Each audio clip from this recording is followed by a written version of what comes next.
muziki wa Singeli huwezi kulikosa kutaja jina la meneja Kandoro. Ni baba, ni mlezi na moja kati ya mtu ambaye amewatengeneza wasanii wengi sana. Kandoro, kwanza hongera kwa mafanikio makubwa ya muziki wa Singeli. Sasa hivi tunaona mpaka unajadiliwa bungeni pale.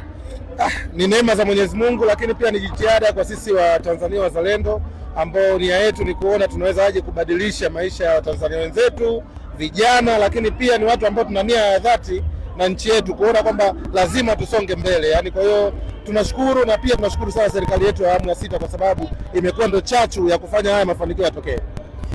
Chama kina mchango gani kwenye kuikuza sanaa hii ya Singeli? Unaweza ukaona kama leo hapa, yani leo kuna wasanii wa Singeli, umeona Balobalo katoka kuimba, Pattern anaenda kuimba, na chama ndio imekuwa kati ya platform ambazo zimewaaminisha watu wengi ambao walikuwa nadhani Singeli ni mziki wa mtaani tu. Lakini chama kupitia majukwaa yake kama haya ambao ni corporate, viongozi wote wako hapa wanathubutu kuwachukua wasanii wa Singeli wakawapandisha, watu wakawaona. Kwa wao wamekuwa ni sehemu kubwa ya kufanya muziki huu rasmike na watu waupokee na waukubali, waone kama ni muziki wa Tanzania.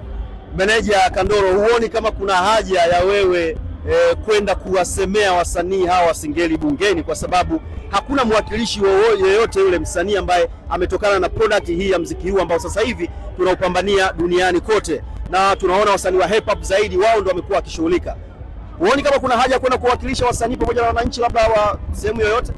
Kwanza niseme ukweli, kwanza nimekuwa ninapata maoni ama maombi mengi, hasa kwa sababu mimi unajua natokea Mbagala. Okay. Na Mbagala ndo kwetu, nimekulia pale na nini.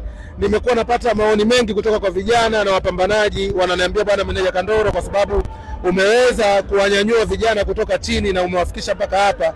Na sasa hivi Mbagala unajua ni jimbo jipya lile. Kwa hiyo wameniambia bwana, ndugu yangu, kama unapendezwa nalo, naomba tunakuomba uje kutusaidia na sisi watu wa Mbagala tuone namna gani tunaweza tukalibadilisha jimbo letu likawa kubwa zaidi na likatamba kimataifa.